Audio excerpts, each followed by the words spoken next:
Nabi pernah mengatakan alaihi salatu wassalam, ana sayyidu waladi Adam wala fakhr. Aku adalah yang paling mulia di antara anak-anak Adam. Dan aku mengucapkan itu bukan untuk berbangga diri. Lalu untuk apa? Untuk apa jamaah? Siapa yang bisa jawab? Nah, antum. Untuk karena bersyukur. Untuk karena bersyukur. Masya Allah. Hadiahnya mana? Hadiahnya masih di pabrik. Nanti antum minta sama panitia. Gimana panitia nggak disiapkan hadiahnya? Ya, nanti datang habis sholat. Datang ke siapa? Pak Zul tanggung jawab. Nah, untuk bersyukur. Kita ini mengikuti manusia termulia. Sebagian orang mengatakan, ikut ustadz pokoknya. Masuk surga sama ustadz. Siapa yang jamin ustadznya masuk surga? Siapa yang jamin? Yang dijamin masuk surga itu Nabi alaihi salatu wassalam. Kullun yu'khadu min qawlihi wa yurad. Kata Imam Malik mengatakan semua itu pendapatnya bisa diterima dan bisa ditolak. Mau sahabat Nabi, semuanya. Mau para imam yang 4, Al-Imam Abu Hanifah, Al-Imam Malik, Al-Imam Syafi'i, Wal-Imam Ahmad bin Hanbal, dan semua guru-guru ustadz-ustadz, yu'khadhu min qawlihi wa yuraddu. Pendapatnya bisa diterima dan bisa ditolak. Karena itu pendapat manusia.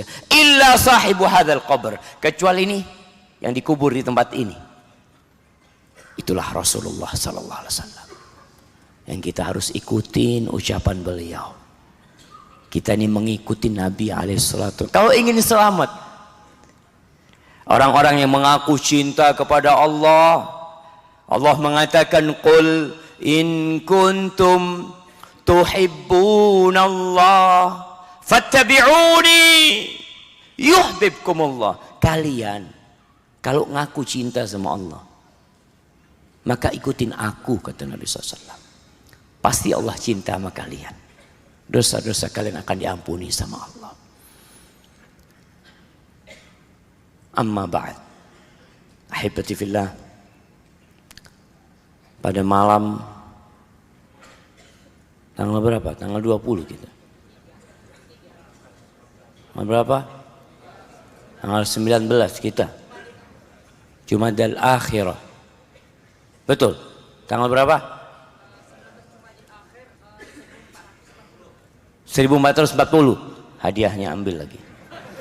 Lah nggak ada hadiah di sini. Masjid besar kayak gini nggak punya hadiah. Mana ceritanya? Tenang, 2 orang sudah. Biar panitia punya utang sekali-kali. Kita akan membahas tentang buruk sangka.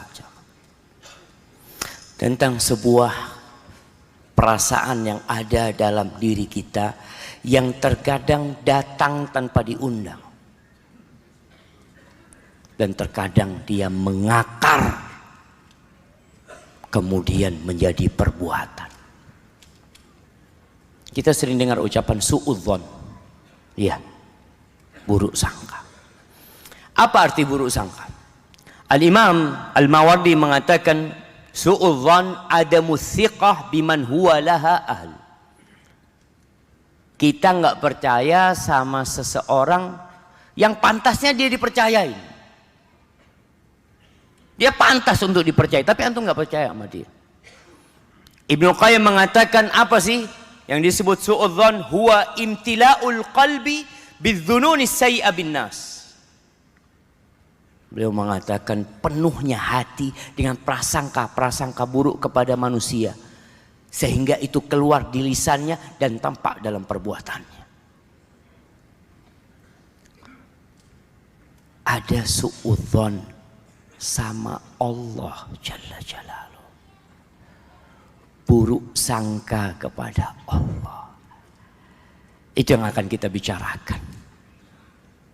Terkadang antum merasa kayaknya anak nggak pantas dapat musibah ini.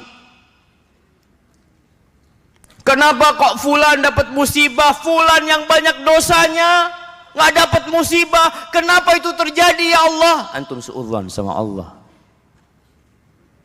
Seakan-akan Allah nggak bisa ngurusin alam semesta ini. Terkadang hujan turun, kita mengatakan, aduh hujan lagi.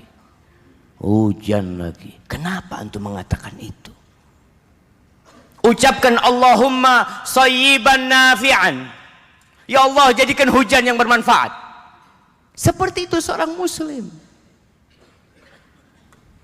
Ketika mendung, kemudian angin bertiup dengan kencang. Kadangkala dalam hati kita, aduh ada apa lagi nih? Kok ada apa lagi? Siapa yang ngurus alam semesta ini? Allah itu alimun hakim. Rasulullah sallallahu alaihi wasallam ketika mendapati angin kencang bertiup, beliau mengatakan kepada sahabatnya, innar rih min rauhillah ta'ti bi'adzabin wa ta'ti bi rahmah. Angin itu dari rahmat Allah. Kadangkala dia datang dengan rahmat, kadangkala dia itu datang dengan azab. Dia itu salah satu tentara-tentara Allah. Fala tasubbur rih. Jangan pernah mencela angin itu, kata Nabi SAW. Terus apa yang dilakukan hamba ketika melihat seperti itu? Nabi nyuruh kita, fasalullaha min khairiha wasta'idzu min syarriha. Kalian mohonlah kepada Allah kebaikan angin ini, berlindung dari keburukannya. Di beberapa tempat kita lihat angin itu menghancurkan kampung, jemaah. Dan pemerintah negeri itu tidak bisa berbuat apa-apa. Oleh karena itu, Nabi nyuruh kita minta, Allahumma inni as'aluka min khairiha wa khairi ma fiha wa khairi ma ursilat bihi. Ya Allah, aku minta kebaikan yang ada di sini, yang ada di dalamnya, dan kebaikan untuk apa dia dikirim sama dirimu. Dan berlindung, wa'udzubika min syarriha wa syarri ma fiha wa syarri ma ursilat bihi. Aku berlindung kepadamu dari keburukannya dan keburukan yang ada di dalamnya dan keburukan yang dia dikirim untuknya. Kita jangan suudzon jemaah sama Allah Jalla Jalaluh. Di surah Ali Imran ayat 154. Yang bawa HP ada Qur'annya, buka sekarang. Surat Ali Imran ayat 154. Kita supaya nggak ngaji kuping doang, jemaah. Kadang-kala antum terlalu serius ngaji kuping sampai tidur hari. Udah dapat? Kalau yang ada yang punya HP nggak ada Qur'annya, buang HP-nya itu. Allah, WhatsApp ada, YouTube ada, Quran. Ana Ustaz kalau baca Quran pakai Al-Quran, tidak pakai HP. Tapi itu yang kita bawa kemana-mana. Udah dapat?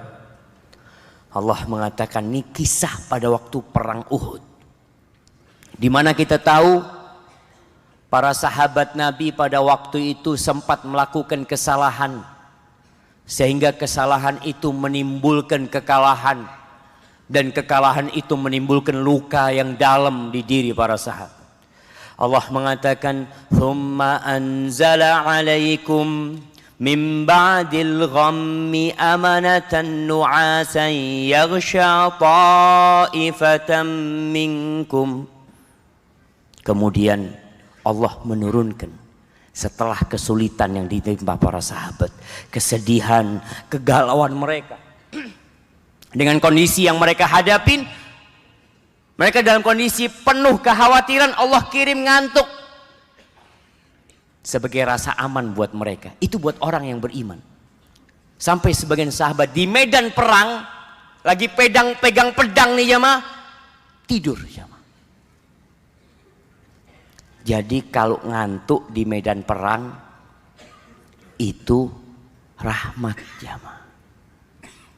Tapi kalau ngantuk waktu kajian, nulis pulpennya sampai jatuh ya. Sampai jatuh. Ini pedangnya jatuh. Karena biasanya orang dalam kondisi tegang itu nggak bisa tidur. Berapa banyak kita lihat kalau antum tegang malam itu nggak tidur antum, ketakutan. Tapi Allah kirimkan kepada para sahabat Nabi. Sebagian sahabat Nabi, subhanallah, mereka ngantuk sampai tertidur. Wa ta'ifatun qad ahammathum anfusuhum. Tapi ada sebagian kelompok yang mereka kebingungan dengan diri mereka sendiri, sehingga mereka tidak tidur. Yadhunnuna billahi ghairal haqq dhannal jahiliyah. Mereka berprasangka kepada Allah prasangka yang tidak benar. Prasangkanya orang-orang jahiliyah. Apa prasangka mereka? Mereka mengatakan, oh, apa Nabi akan terbunuh? Allah tidak akan menolong kita, Allah tidak akan membantu kita, umat Islam akan kalah, akan habis, dibantai oleh orang-orang musyrikin, Allah akan mengecewakan hamba-hambanya. Engkau berprasangka seperti itu. Nih orang-orang munafikin, orang-orang munafik yang beranggapan Allah tidak akan menolong hambanya.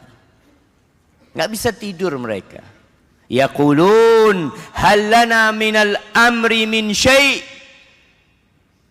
Mereka berkata, kita ini punya enggak dalam urusan ini keputusan atau apa sehingga kita jadi tidak terbunuh?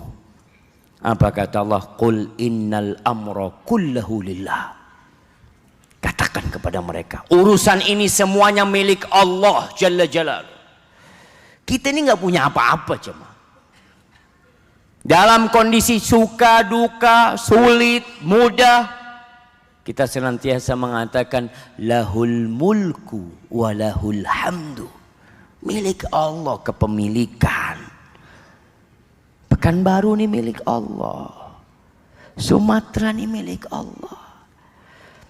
Yukhfuna fi anfusihim ma la yubduna lak. Mereka menyembunyikan sesuatu di hati mereka yang tidak mereka tampakkan kepada mereka. Yaquluna law kana lana minal amri syai' ma qutilna hahuna. Kalau kita punya urusan, kita punya ketentuan, kita punya keputusan, kita nggak akan terbunuh di tempat ini.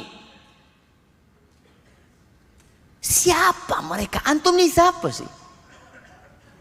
Merasa punya kewenangan menentukan nasib antum. Mati nggak mati, kalau anak nggak kesana, anak nggak mati. Sebagian orang mengatakan itu sehingga dilarang seorang muslim mengatakan andai kata, andai kata. Lalu apa kata Allah? Qul law kuntum fi buyutikum la barazal ladzina kutiba alaihimul qatlu ila madaji'ihim. Katakan kepada mereka, kalau kalian di rumah kalian, tiduran di atas ranjang kalian, kalau Allah tentukan kalian terbunuh, bakal mati di rumah itu. Nah, kita nggak bisa lari dari ketentuan Allah Subhanahu wa taala. Lalu Allah katakan, "Waliyabtaliyallahu ma fi sudurikum waliyumahhisa ma fi qulubikum wallahu alimun bidzatis sudur." Allah berbuat demikian. Kenapa Allah kadangkala bikin kondisi-kondisi yang menakutkan jamaah, yang menegangkan? Sekarang negeri kita atau negeri tetangga atau di negeri mana kadangkala dibikin dalam kondisi yang mencemaskan. Ada banyak masalah dan problematika. Kenapa Allah berbuat demikian? Sebagaimana yang terjadi pada waktu perang Uhud. Allah ingin menguji apa yang ada dalam dada kalian. Antum pikir semua yang hadir di masjid ini orang beriman? Nggak ada yang munafik. Kita sedang santai di sini, duduk bersama-sama, menikmatin masya Allah AC yang dingin. Dingin jamaah. Anak kok keringetan tapi jamaah. Nggak kelihatan jamaah. Tapi ketika kondisinya mencemaskan, dikasih kesulitan, nampak yang tersembunyi dalam hati, oh fulan ternyata munafik, pengkhianat. Kapan kelihatan itu? Ketika ada musibah yang datang. Allah akan tampakkan. Awalnya di dalam hati, Mungkin dia punya perkumpulan-perkumpulan tersembunyi. Orang munafik di masa Nabi SAW, ana sering ingatkan, mereka itu bermakmum di belakang Nabi SAW. Nabi ceramah SAW di atas mimbar khutbah Jumat, mereka hadir mendengarkan. Kalau mereka berbicara, Allahu Akbar. Wa yaqulu tasma' liqaulihim, omongannya manis, indah, mengesankan, membuat orang takjub dengan ucapannya. Munafik ada, akan nampak jamaah. Perjalanan hidup itu Allah bikin menunjukkan orang-orang yang munafik. Allah mengatakan Allah tuh maha mengetahui isi hati kita. Ahibati fillah, Allah jelaskan akibat buruk sangka. Kalau kita buruk sangka, apa yang akan kita dapatkan?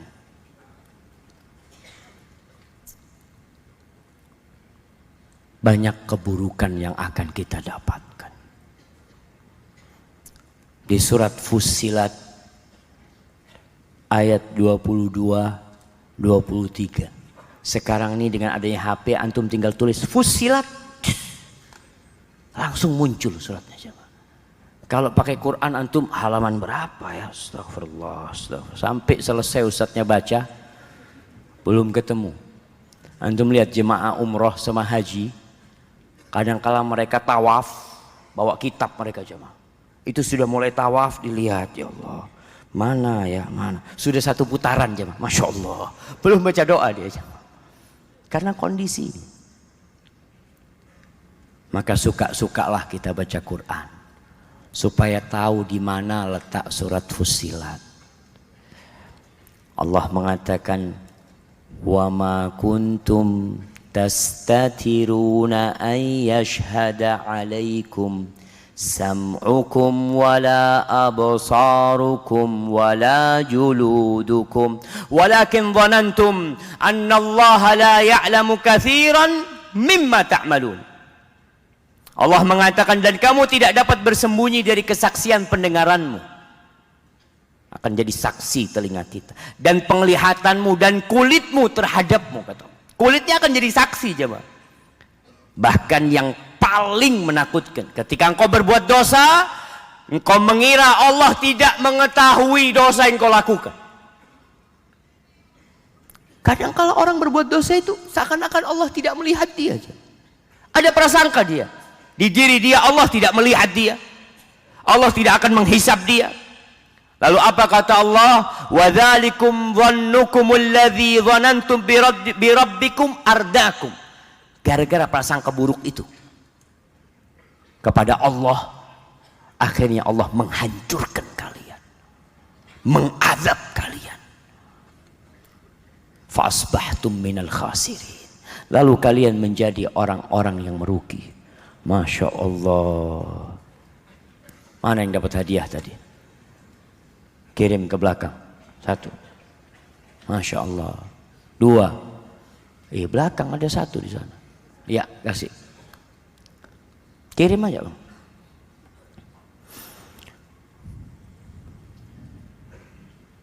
Jadi antum jangan suudzon sama ustadz tadi. Kayaknya nggak dikasih hadiah sama ustadz. Ternyata dapat hadiah. Kita tadi suudzon sama panitia, ternyata jemaah. Astagfirullah, afan. Jemaah rahimakumullah. Allah tuh akan mengazab orang-orang yang buruk sangka sama Allah. Sebagian, Ustaz, anak ini udah sholat tiap malam tapi jodohnya nggak datang-datang Ustaz. Gimana sih Allah ini? Hati-hati ngomongnya. Allah tuh tidak pernah ingkar janji. Allah itu mengatakan, ud'uni astajib lakum. Kalian minta sama aku, pasti aku kasih yang kalian minta. Itu janji Allah. Allah mengatakan, wa idza sa'alaka ibadi anni fa inni qarib.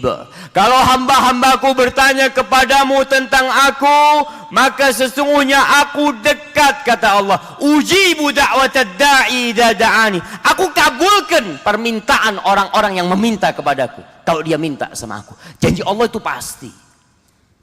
Kalau ada perasaan di diri antum, oh kok kayaknya doa ana tidak dikabulkan, antum harus suudzon sama diri antum sendiri. Karena Allah nggak pernah ingkar janji. Di sini terkadang terjadi suudzon. Ustaz, anak ini udah puasa Senin Kemis, Ustaz. Anak sudah bertakwa, Ustaz, kepada Allah. Bukankah Allah berfirman, "Wa man yattaqillah yaj'al lahu makhrajan wa yarzuqhu min haitsu la yahtasib." Allah janji, katanya yang bertakwa Allah akan kasih jalan keluar. Anak sudah resign dari tempat kerja anak. Sampai sekarang anak nggak dapat pekerjaan. Masya Allah. Ada suara apa jemaah? Antum suudzon. Anak nggak dapat kerjaan, Ustaz. Anak udah bertakwa, anak tinggalkan yang haram. Mana solusinya? Tunggu dulu. Allah tuh mau nguji kita. Engkau itu ikut aturan Allah apa ikut hawa nafsumu? Yang ngatur alam ini Allah. Allah katakan pasti. Kalau engkau belum dapat jalan keluar, berarti engkau belum bertakwa. Tambah takwanya lagi. Kok belum, Ustaz? Tambah takwanya lagi. Kok belum, Ustaz? Terus tambah takwamu. Dan jangan tanya kok belum. Katakan pasti datang. Subhanallah jemaah. Lihat di surat Al-Fatih ayat 6.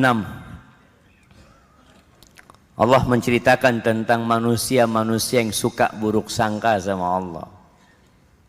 Allah mengatakan wa yu'adzibal munafiqina wal munafiqat, dan dia Allah mengadab orang-orang munafik yang laki-laki dan munafik yang perempuan.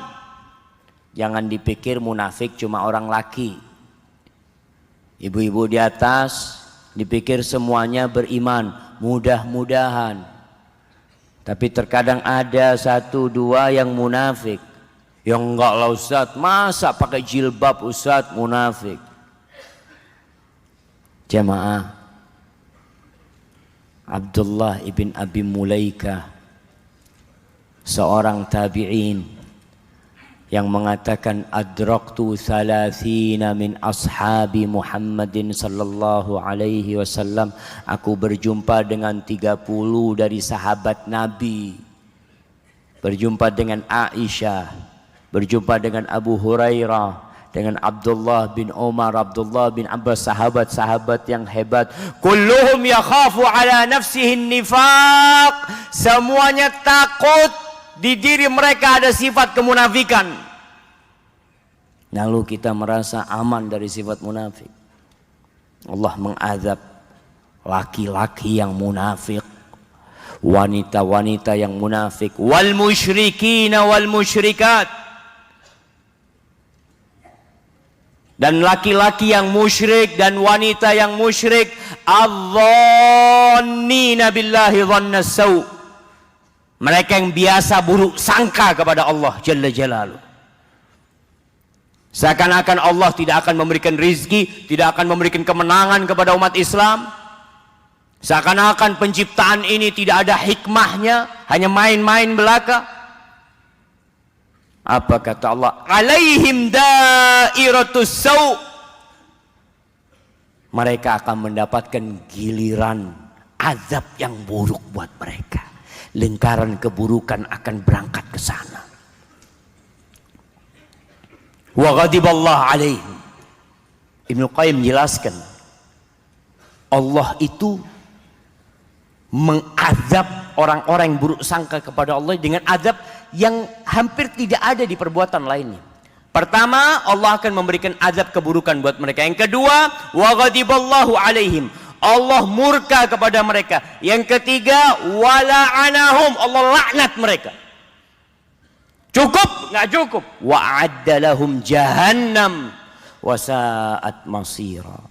Dan Allah mempersiapkan buat mereka neraka jahanam.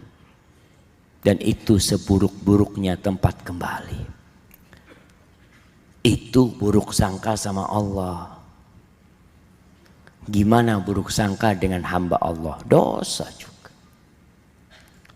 Kalau berbicara buruk sangka, suudzon kepada orang yang zahirnya baik. Antum melihat orang itu suka ke masjid, lalu dalam hati, kayaknya riya orang ini. Astaghfirullahaladzim. Antum tahu dari mana? Dan itu terjadi. Oh, kayaknya dia cari popularitas. Oh, kayaknya dia cuma cari duit saja. Allah mencela. Di surat Al-Hujurat ayat 12 Allah mengatakan, ya ayyuhalladzina amanu ijtanibu katsiran minadh-dhann. Wahai orang-orang yang beriman, yang dipanggil hanya yang beriman, yang pura-pura beriman, tutup kupingnya. Hanya yang beriman jemaah. Kenapa sih Allah sering panggil kita? Ya ayyuhalladzina amanu. Allah mau kasih berkah buat kita. Allah ingin memberikan lentera buat kita untuk menuju kepada Allah Jalla Jalaluh. Jalan menuju Allah itu gelap jamaah, diperlukan cahaya. Menuju ke surga itu memerlukan lampu kita, supaya kita tidak terjerumus. Ketika Allah memanggil ya ayyuhalladzina amanu, Allah mau kasih lampu buat kita. Kasih pelita cahaya supaya antum kelihatan mana yang baik, mana yang buruk, mana lobang, mana ada ular, ada kalajengking kau harus melompatinya, dan jalan melanjutkan menuju kepada Allah Jalla Jalaluh.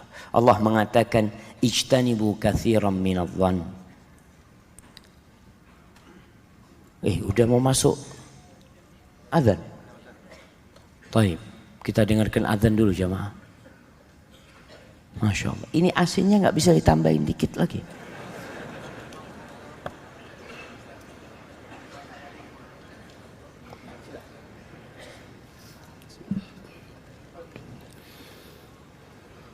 Allahu Akbar, Allahu Akbar.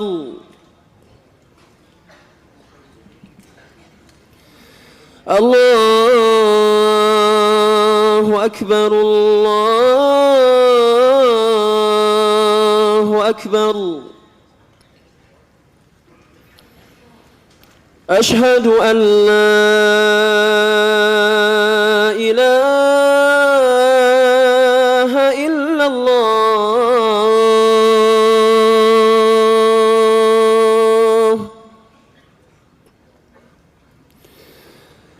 Ashhadu an la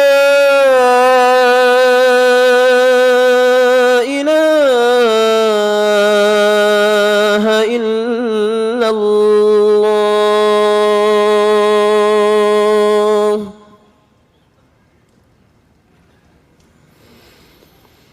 Ashhadu anna Muhammadan Rasulullah.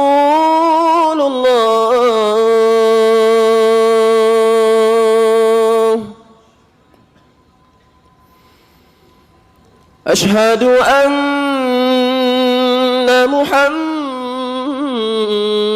Rasulullah.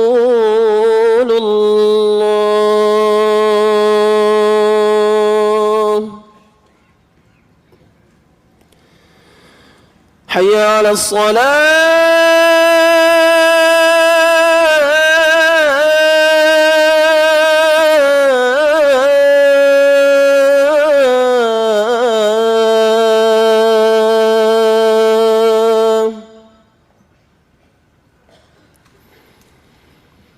Hayya 'alas salah.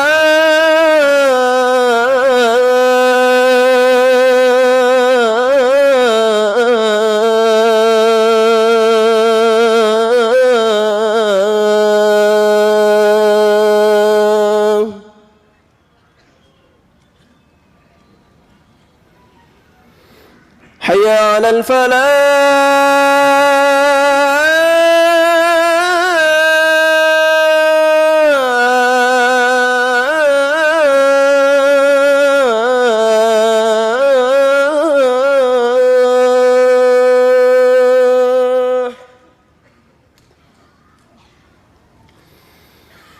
حي على الفلاح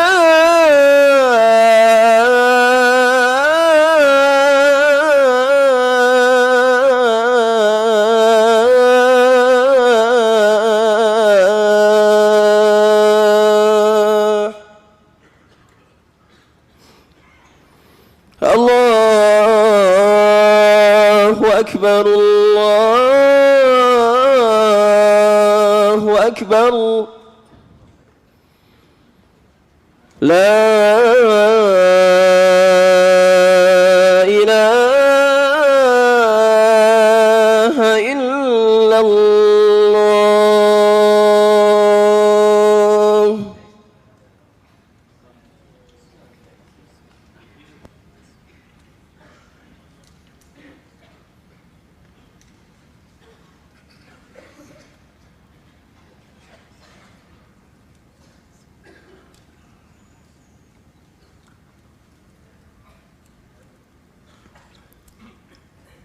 Allahumma salli wa sallim ala nabiyyina Muhammad. Kita lanjut jemaah. Sholat nanti jam berapa kita sholat? Sebelum habis waktunya, insyaallah. Karena sholat isya ini dianjurkan untuk diakhirkan jemaah. Sholat isya ini dianjurkan untuk diakhirkan. Karena kalau kita sholat sekarang mungkin sepertiga harus keluar. Maka kita lanjutkan dulu, selesai kajian nanti baru kita sholat insyaallah. Baik, kembali kepada surah Al-Hujurat ayat 12. Allah mengatakan ijtanibu katsiran minadh-dhann. Kalian hindari kebanyakan prasangka.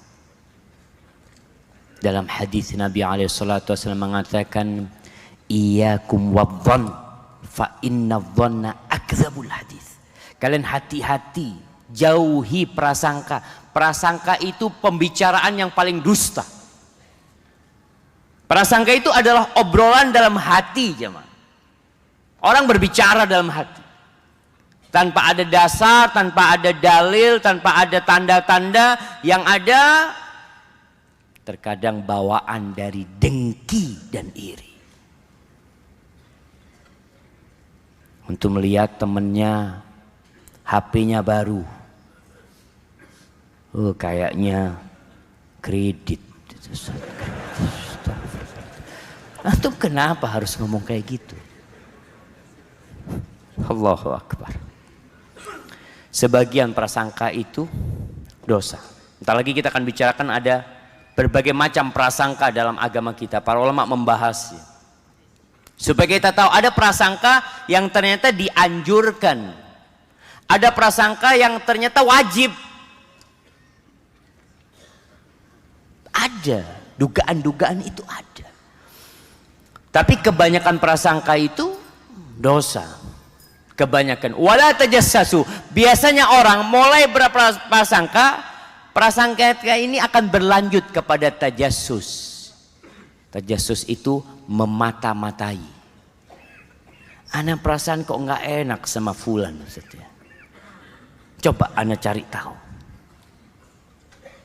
Lihat, Allah katakan wala tajassasu. Jangan suka mencari-cari kesalahan orang. Dicari aibnya orang, dibongkar dosanya orang. Man tatabba'a aurata akhih tatabba'a Allahu auratahu.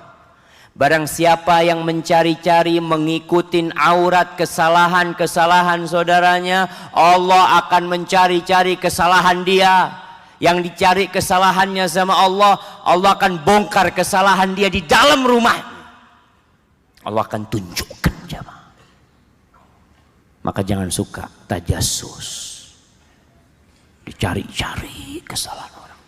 Baik. Suudzon, Tajassus, memata-matain. Lalu Allah katakan, wala yaghtab ba'dukum ba'dha, ghibah.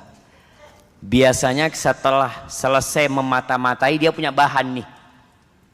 Ngobrol sama temennya, kamu tahu fulan itu, ana memang perasaan gak enak sama fulan itu. Setelah ana cari tahu benar ternyata fulan kayak gitu. Ghibah antum akhirnya. Lihat bagaimana suudzon mengantarkan kepada ghibah. Salah satu dosa besar. Ayuhibbu ahadukum ayyakula lahma akhihi maitan fakarihtumu. Kalian mau makan bangkai saudara kalian.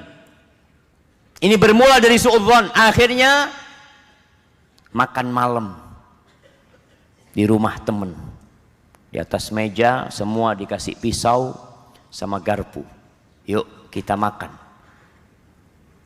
Makan apa? Bukan makan apa, makan siapa. Kita makan fulan, taruh bangkainya. Satu matanya dicongkel. Dia rasakan kurang enak matanya. Lidahnya dibongkar, dipotong-potong. Coba antum rasakan lidah ini. Bangkai dia makan. Ibu-ibu hati-hati. Kalau habis makan pakai tisu, bersihkan mulutnya. Bersihkan mulutnya semua. Kenapa? Habis makan bangkai saudara. Bermula dari suudzon. Coba antum berprasangka baik sama saudara antum, nggak akan antum mencari-cari kesalahan. Kita tuh kalau dapat saudara kita melakukan kesalahan, omongannya mungkin menyakitkan hati kita, apa yang harus kita lakukan? Coba kita cari alasan kenapa dia mengatakan itu. Oh mungkin dia mengatakan itu karena sedang punya masalah di keluarganya. Mungkin dia lagi punya utang yang belum dia bayar. Coba cari alasan-alasan. Kita tetap berhusnudzon sama saudara kita. Supaya tidak mengantarkan kepada ghibah. Jamaah rahimakumullah. Macam-macam adzon atau suudzon, prasangka buruk, macam-macam prasangka buruk. Yang pertama, bagian yang orang itu akan diberikan sanksi kalau melakukan prasangka, dia akan dapat sanksi. Apa ukurannya? Semua prasangka yang gak ada dalilnya yang sahih secara syariat.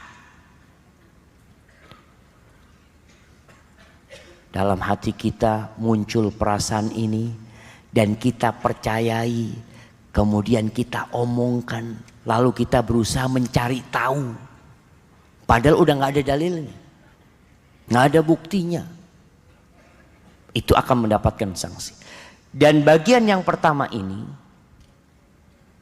ada beberapa macam yang akan mendapatkan sanksi. Yang pertama, suudzon yang haram. Ini mencakup suudzon kepada Allah Jalla Jalaluh. Antum kalau sakit, kena musibah, masuk rumah sakit, mengatakan, ya Allah, ana ini padahal banyak sholat malam. Kok bisa ana sakit ya? Seharusnya yang sakit itu fulan. Suudzon sama Allah itu haram. Dan suudzon kepada hamba-hamba yang beriman. Suudzon kepada Allah tadi kita sudah bicarakan. Ibnul Qayyim mengatakan a'zamudz dzunub indallah isa'atu dzanni billah. Dosa terbesar di sisi Allah adalah buruk sangka kepada Allah Subhanahu wa taala. Adapun suudzon kepada orang-orang beriman, suudzon kepada Nabi alaihi salatu wassalam. Kenapa ya Nabi kok banyak istrinya ya? Ada omongan gak enak. Karena orang-orang orientalis berusaha untuk mencari bukan kesalahan jamaah, untuk cari bahan lah. Demi memojokkan Nabi kita Muhammad sallallahu alaihi wasallam. Padahal semua amalan Nabi itu indah. Lalu muncul orang-orang munafikin, muslim, tapi dengar tuh ucapan orang-orang kafir. Oh iya sih, kenapa sih Nabi nikah lebih dari satu? Ada omongan. Ini beberapa penulis muslim mengkritisi kenapa Nabi SAW menikah dengan Aisyah padahal umurnya 9 tahun. Kenapa sih? Itu kan masih anak-anak.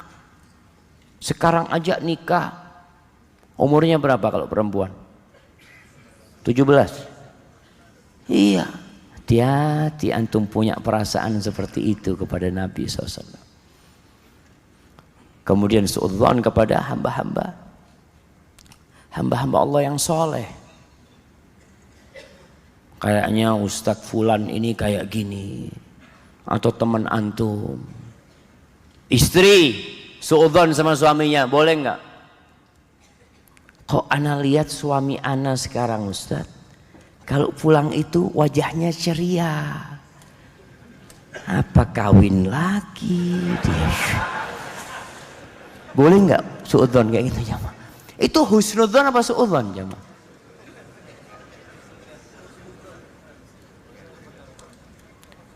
Husnudzon apa suudzon? Istri mengira suaminya kawin lagi. Husnudzon apa suudzon? Husnudzon. Husnudzon. Kalau mengira suaminya berzina, suudzon. Boleh berarti Ustaz ya kita husnudzon sama suami. Husnudzon nggak apa-apa. Baik sangka kan. Kadang-kala istri melihat kok lain gelagatnya suami ya. Kalau dia berbuat baik nggak apa-apa. Kalau berbuat dosa ya lain lagi. Tapi ingat kalau orang dohirnya baik. Tapi kalau memang suaminya bukan orang baik, peminum, nggak sholat, lain lagi kita suudzon. Memang dia orang nggak benar. Maka yang kedua ada suudzon yang boleh. Suudzon yang boleh. Ini mencakup suudzon kepada orang yang memang sudah terkenal keburukannya. Dia bukan orang baik-baik di masyarakat. Berbuat dosa terang-terangan. Suudzon kepada orang kafir. Maka nggak apa-apa.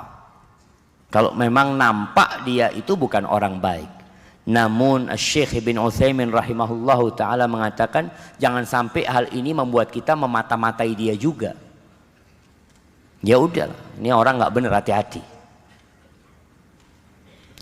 Yang ketiga, suudzon yang dianjurkan. Gimana suudzon dianjurkan? Para ulama menjelaskan, Abu Hatim Al-Busti dia menceritakan tentang suudzon yang dianjurkan apabila antara kita sama orang yang memang memusuhi kita. Orang itu memang memusuhin kita, dengki sama kita, baik dalam urusan agama atau urusan dunia. Adalah orang-orang yang nggak suka sama antum.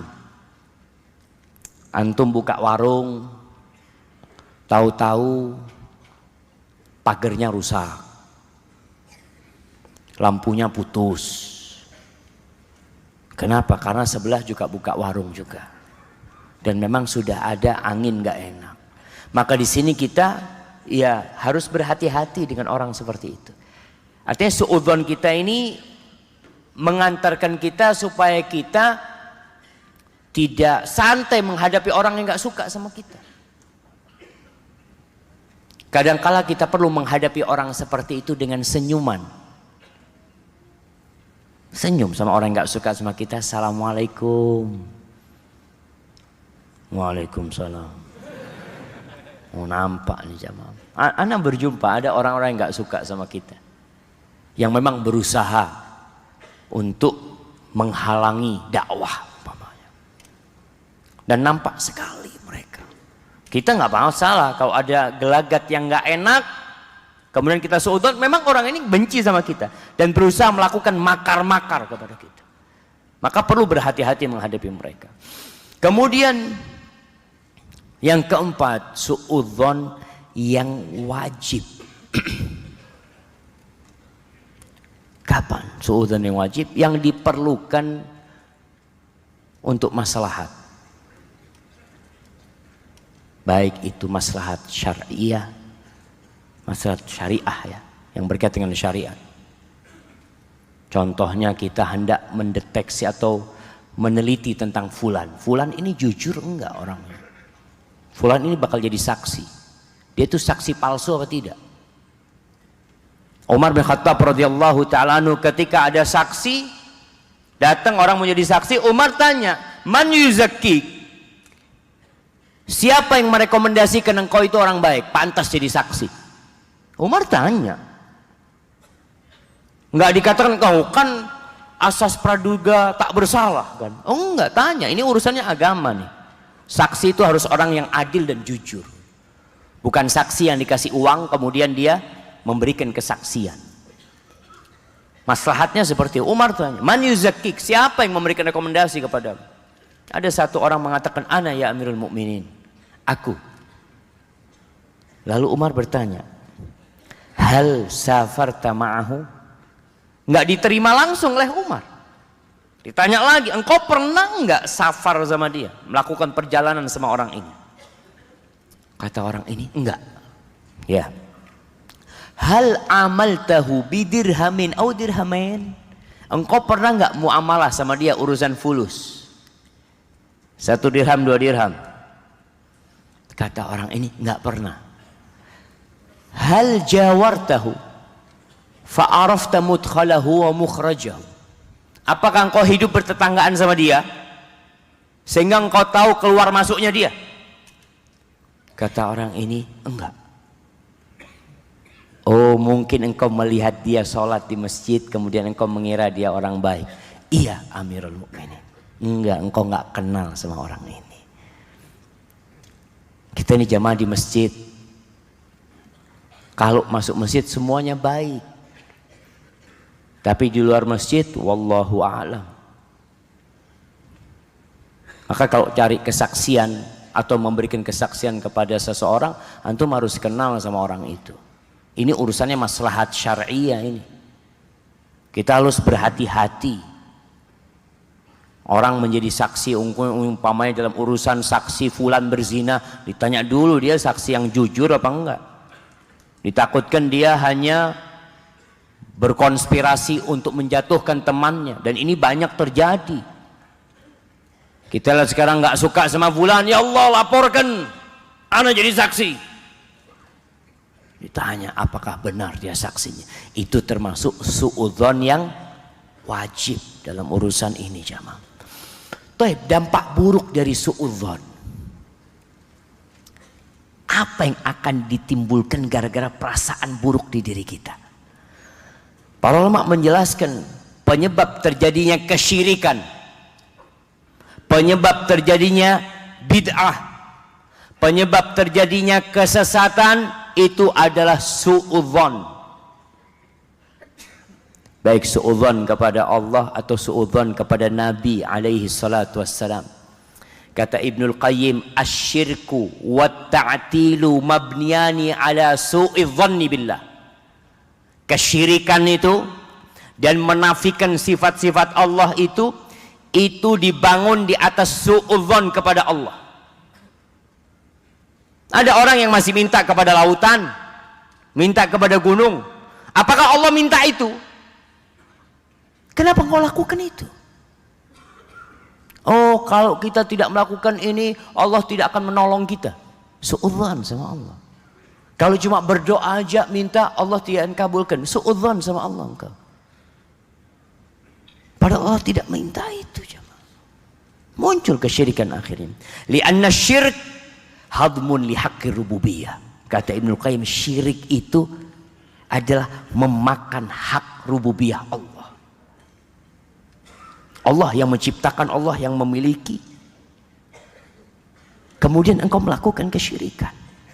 Wa tanqisun li 'azamatil ilahiyah, dan ini bentuk pelecehan terhadap kebesaran Allah sebagai Tuhan. Wa su'udzan bi rabbil alamin, dan itu su'udzan kepada Rabbul alamin. Oleh karena itu Nabi Ibrahim alaihissalam, apa yang beliau katakan kepada kaumnya dari orang-orang musyrikin ketika mereka menyalahkan atau mengajak Nabi Ibrahim untuk menyembah berhala-berhala mereka. Kata Nabi Ibrahim di surat Shaffat ayat 86-87, aifkan alihatan dunallahi turidun. Kalian itu mau nyembah siapa? Kedustaan, berhala-berhala dari selain Allah yang kalian bikin. Fama dhannukum bi rabbil alamin. Kemudian gimana prasangka kalian kepada Allah Rabbul alamin? Itu orang melakukan kesyirikan, jemaah. Kemudian Al-Maqrizi mengatakan, i'lam annaka idza ta'ammalta jami' tawaifidh dhalal wal bid'ah, engkau kalau merenungkan sekte-sekte yang sesat dan ahli bid'ah, wajadta asla dhalalihim rajian ila syai'in. Asal usul kesesatan mereka itu berasal dari dua hal. Salah satunya adh-dhannu billahi dhannas saw', berprasangka buruk kepada Allah Subhanahu wa taala. Emangnya Nabi tidak menjelaskan semua yang kita perlukan dalam kehidupan ini sehingga antum perlu menambah-nambah syariatnya? Ada yang mengatakan, Ustaz, sekarang jilbab itu udah nggak wajib lagi, Ustaz. Zaman dulu di Arab itu panas, jadi perempuan supaya nggak kelihatan hitam jadi pakai jilbab. Kalau hawanya dingin nggak perlu, Ustaz. Hati-hati orang yang menambah-nambahin syariat Allah Subhanahu wa taala. Salat Isya 12 rakaat. Kenapa? Ana ingin mendekatkan diri kepada Allah. Nabi itu kan sudah diampuni dosa-dosanya. Ana belum, Ustaz. Boleh jamaah salat Isya 12 rakaat. Haji, ada sebagian kelompok liberal yang mengutak-ngatik haji. Kenapa sih haji kok sekali setahun merepotkan umat? Kenapa haji itu kok nggak bulan Syawal haji, bulan Dzulqa'dah haji, bulan Dzulhijjah haji? 3 kali lah. Kan Allah mengatakan al-hajju ashhurun ma'lumat. Haji itu dilaksanakan pada bulan-bulan yang sudah diketahui. Kan 3 bulan haji. Udahlah, supaya ya antrian Indonesia lebih cepat, bikinlah haji bulan Syawal. Itu suudzon. Seakan-akan yang bikin syariat ini nggak ngerti dengan kondisi manusia. Seharusnya diganti. Na'udzubillah min dzalik. Kemudian yang kedua jamaah, suudzon itu menghadirkan laknat Allah. Tadi sudah kita baca ayatnya yang di surat Al-Fatah ayat 6, dilaknat, dimurkain Allah Subhanahu wa taala buat orang-orang yang suka suudzon. Yang ketiga, suudzon itu melahirkan akhlak-akhlak yang buruk. Kita tuh harus tahu ada akhlak buruk yang merupakan peranakan dari akhlak yang lainnya. Gimana supaya akhlak buruk ini tidak hadir? Putus mata rantainya. Ghibah itu muncul dari mana? Dari suudzon. Memata-matain muncul dari mana? Dari suudzon sama saudaranya. Ibnu Abbas mengatakan al-jubnu wal bukhl. Pengecut, sifat pengecut dan sifat bakhil, kikir. Wal hirs dan ambisi. Ambisi apa aja? Gharaizu su'in, dia itu adalah insting-insting buruk, yajma'uha kulluha su'udhanni billah azza wa jalla, yang mengumpulkan semuanya karena dia buruk sangka kepada Allah. Kenapa antum nggak mau sedekah? Allah janji loh, antum sedekah 1 juta diganti berapa? Ganti berapa sama Allah? 10 juta. Paling enggak lah 10 kali lipat. Kalau Allah mau, Allah kasih 700 kali lipat. Percaya enggak? Tapi kenapa antum enggak keluarin fulusnya? Ustaz, imannya masih kurang. Suudzon sama Allah. Seakan-akan Allah enggak akan kasih ganti buat antum. Itu orang-orang yang pelit. Sifatnya ini, pelit ini, kikir bermula dari suudzon sama Allah. Rasulullah sallallahu alaihi wasallam mengatakan tentang dua malaikat yang tiap pagi turun. Yang satu mengatakan, Allahumma a'ti munfiqan khalafan. Ya Allah, berikan kepada orang yang suka berinfak ganti. Ya Allah, kasih ganti buat yang suka berinfak. Yang satunya mengatakan, Allahumma a'ti mumsikan talafan. Berikan kepada orang yang pelit kehancuran dan kebinasaan di hartanya. Antum percaya nggak sama hadis itu? Percaya. Masih pelit. Tiap hari nggak sedekah? Bisa. Kan nggak harus tiap hari sedekah. Malaikatnya turunnya tiap hari. Antum sedekah. Sebagian orang-orang pengecut yang takut mati di medan perang bermula dari suudzon sama Allah. Tadi orang munafik, oh kalau di rumah anak kayaknya nggak mati. Kalian itu kalau nggak ikut perang nggak mati. Siapa yang mengatakan itu? Ada yang nggak perang mati? Khalid bin Walid, ketika dia hendak mati di atas ranjangnya, dia mengatakan, la namat a'yunul jubana. Semoga nggak bisa tidur tuh orang-orang pengecut itu. Lihat nih aku, kata Khalid bin Walid, lihat nih, tidak ada satu jengkal pun di tubuhku kecuali ada darbatun bisaif, au ta'natun birumhin, au ramyatun bisahmin, kecuali di situ ada tebasan pedang.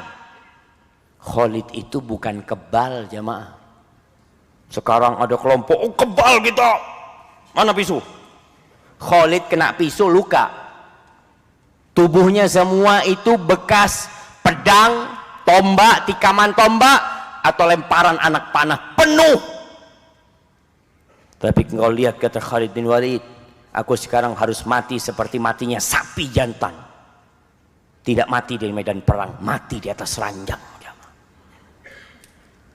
Kenapa masih ada yang pengecut? Takut. Nggak ada, kematian itu sudah ditentukan. Antum mau di medan perang, mau di atas kasur, di atas ranjang. Jadi sifat-sifat hiris, ambisius, itu juga karena suudzon sama Allah. Takut, karena kau nggak seperti ini nggak akan dapat. Kata siapa nggak akan dapat? Ada orang yang masya Allah rizkinya tidur diketok pintunya. Kau yakin nggak sama Allah? Subhanallah jemaah, kalau bicara rizki itu jemaah, ada orang yang nggak ambisi dikasih rizki, yang ambisi nggak dapat. Ibnu Qayyim mengatakan, asyuh fahuwa khuluqun zamim. Sifat kikir itu akhlak buruk, yatawalladu min su'idzon. Lahirnya dari su'udzon. Wa dha'fin nafs, dan jiwa yang lemah. Wa yamudduhu wa'du syaitan, ditambah lagi janji-janji syaitan. Apa janji syaitan? Asyaitanu ya'idukumul faqra wa ya'murukum bil fahsya wallahu ya'idukum maghfiratan minhu wa fadla. Syaitan tuh selalu nakut-nakutin antum. Antum sedekah, antum sedekah gimana? Nanti anak-anak antum makan apa? Iya ya, mau sedekah 100.000, aduh iya betul, ganti 2.000 lah, yang penting sedekah. Itu ada bisikan-bisikan, antum suudzon, takut jemaah. Kemudian yang keempat, orang yang suudzon biasanya amalnya akan buruk. Allah mengatakan, wadzalikum dhannukumul ladzi dhanantum bi rabbikum ardakum. Hasan al-Basri ketika membaca ayat ini tuh, gara-gara prasangka kalian yang kalian sangka kepada Allah, itu yang menghancurkan kalian, membinasakan kalian. Apa kata Hasan al-Basri? Innama amalun nas ala qadri dhununihim bi rabbihim. Amalan manusia itu bergantung dengan prasangka mereka kepada Rabb mereka. Fa'amal mu'min fa'ahsana billahi dhann fa'ahsanal amal. Orang mukmin itu berbaik sangka kepada Allah, maka amalnya baik dia. Wa amal kafir wal munafik fa'asa'al dhanna fa'asa'al amal. Adapun orang kafir dan orang munafik, dia buruk sangka sama Allah, akhirnya amalnya jadi buruk. Kayak tadi yang kita contohkan, sodako nggak jadi sodako dia. Kenapa? Karena dia kan suudzon, udah takut nggak dikasih ganti sama Allah. Coba dia husnudzon sama Allah Subhanahu Wa Taala. Dan Allah mengatakan, Ana inda dhanni abdi bi falyadhunna bi ma syaa. Kata Allah, aku tuh bergantung dengan prasangka hambaku kepada aku, kata Allah. Hendaklah hamba kau itu berprasangka semaunya dia. Semaunya dia. Antum berprasangka, ya Allah, doaku insya Allah dikabulkan sama Allah. Allah itu maha baik, Allah kabulkan insya Allah. Tapi antum mengatakan, aduh kayaknya nggak dikabulin doa ana. Kayaknya ana sampai mati nggak kawin kayaknya. Antum suudzon. Ketika antum husnul, amal antum akan jadi baik, jemaah. Akan jadi baik. Kemudian yang kelima, suudzon ini menimbulkan permusuhan dan dengki di dalam hati. Ya kita lihatlah, orang kalau sudah suudzon ketemu sama orang itu jadi nggak nyaman sudah. Kemudian yang keenam, suudzon itu mengantarkan kita kepada mencari-cari kesalahan umat Islam, seperti tadi yang kita sudah bahas. Yang ketujuh, suudzon itu yang menjadi pemicu permasalahan di dalam rumah tangga. Suami suudzon sama istrinya, pasang kamera tersembunyi. Dia mau lihat istrinya ini ngapain. Istrinya tahu kalau suaminya pasang kamera tersembunyi. Sama istrinya diputus kabelnya. Oh, kata saya, oh betul berarti ini. Jangan jamaah. Bagi para wanita, ketika suami di dalam kamar, suami itu milikmu. Milikmu. Keluar kamar, milikmu dan milik anak-anak. Keluarga. Keluar pintu rumah, milik siapa? Milik orang banyak. Nah, dia mungkin seorang pekerja, seorang bos, banyak urusan sama dia. Jadi ketika suami sampai rumah, sudah ini suamiku, nggak perlu engkau bongkar-bongkar HP-nya. Ada wanita-wanita yang ingin tahu apa yang ada di HP suaminya. Soalnya kadang-kala suaminya pegang HP sambil tersenyum-tersemunyum. Aduh. Nanti tidur, dia ambil HP-nya. Dia lihat ternyata di password. Alhamdulillah pinter istrinya. Ternyata pakai fingerprint. Apa? Suaminya tidur ditaruh tangannya. Ya, bongkar sekarang kamu. Astagfirullahaladzim. Mungkin ada SMS yang salah masuk. Mungkin ada SMS, memang dia punya istri lagi. Oh Ustaz. Loh kan halal jamaah, kita bicara ini jangan cari masalah. Husnudzon sama suami. Betul, ada seorang syekh subhanallah ya. Syekh itu cerita, ada yang telepon, anda dengarkan sendiri. Ada seorang wanita telepon, syekh, ana ini suami ana tuh poligami syekh. Terus apa yang terjadi dengan dirimu? Syekh tanya. Sejak ana tahu berita itu, sebenarnya suami ana sembunyi-sembunyi Syekh. Tapi ana tahu hidup ana hancur. Syekh tanya, siapa yang menghancurkan hidupmu? Ditanya sama Syekh. Siapa? Ya engkau sendiri kan? Iya Syekh. Aku sampai berangkat ke psikiater, minum obat, mau tidur, nggak bisa tidur, macam-macam. Permasalahannya dari ya bongkar-bongkar HP-nya suami. Mulai dari sana. Selama yang lakukan suami itu bukan dosa, ya sudahlah, tutup mata. Nggak bisa seperti itu, Ustaz. Tutup mata gimana? Ini harus diselesaikan urusannya. Dia atau aku? Ana izin minum dulu jemaah.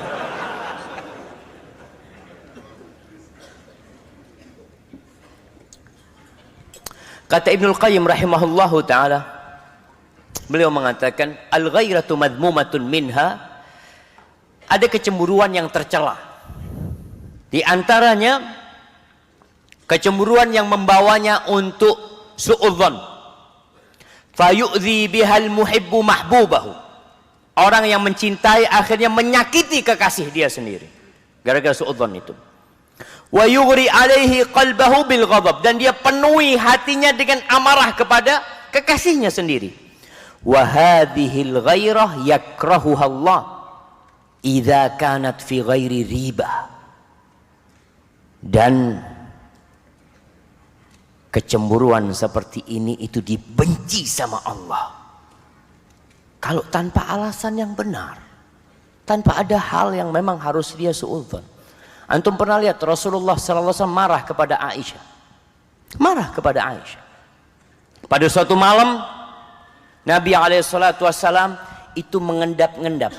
Dia lihat Aisyah tidur, Nabi keluar dari rumah. Diambil sandalnya.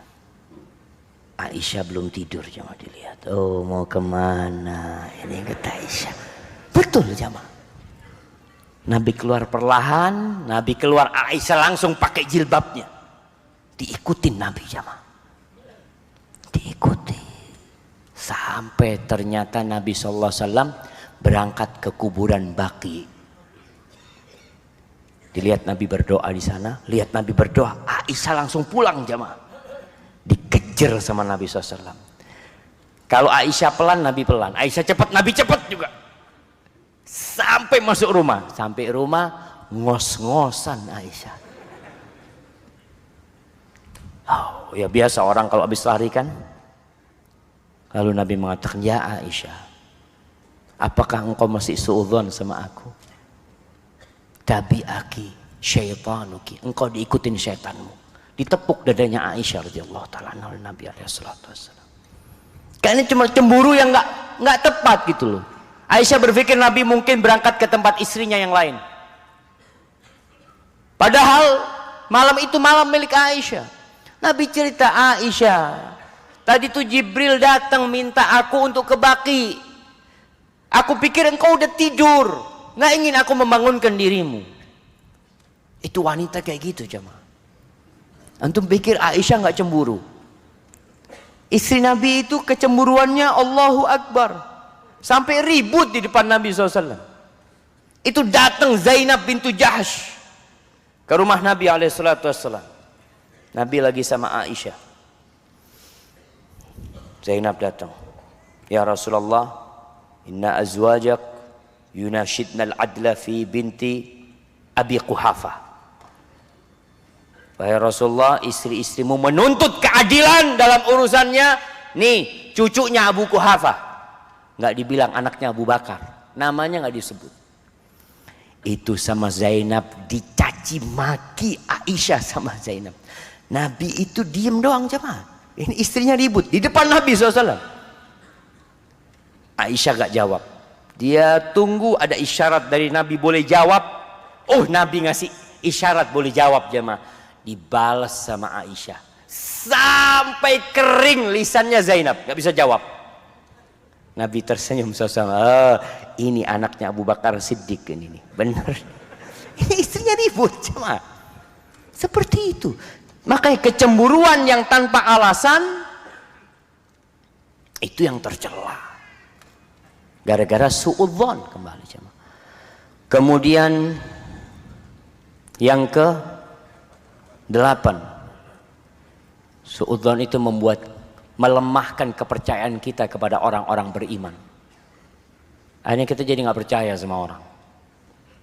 Semua dilihat, aculah pada nggak benar semuanya. Enggak lah, ada yang benar. Yang kesembilan itu termasuk perangkap-perangkap setan yang memasukkan ke dalam dosa-dosa besar yang lainnya. Maka coba selamatkan diri kita. Kemudian yang terakhir, yang ke-10, itu penyebab sakit hati. Antum melihat orang-orang munafik waktu perang Uhud nggak bisa tidur, gara-gara suudzon. Dan kita itu memang subhanallah jemaah. Anak kadang kalah sama teman-temannya. Ada teman mau ke toilet, bawa tas. Anak ngomong tasnya taruh sini. Anak ngomong, antum masa takut tasnya nggak anak jagain? Oh iya Ustaz, anak taruh Ustaz, kata dia. Husnudzon jemaah. Supaya kita jadi nggak sakit hati. Antum masuk toilet, tasnya anak pegang, mikir, dibuka enggak tas anak ya sama Ustaz itu. Antum jadi astagfirullahaladzim. Tapi jemaah, hindarilah suudzon. Berusahalah kita untuk husnudzon sama Allah subhanahu wa ta'ala. Husnudzon, Allah itu mengampuni dosa-dosa kita. Husnudzon, Allah subhanahu wa ta'ala melihat tatkala kita berbuat dosa dan dia akan memberikan hukuman kepada kita tatkala kita tidak bertobat kepadanya. Husnudzon kepada orang-orang beriman yang zahirnya memang orang-orang baik, tapi kalau orang-orang itu pelaku dosa, ya beda lagi kita suudzon sama mereka.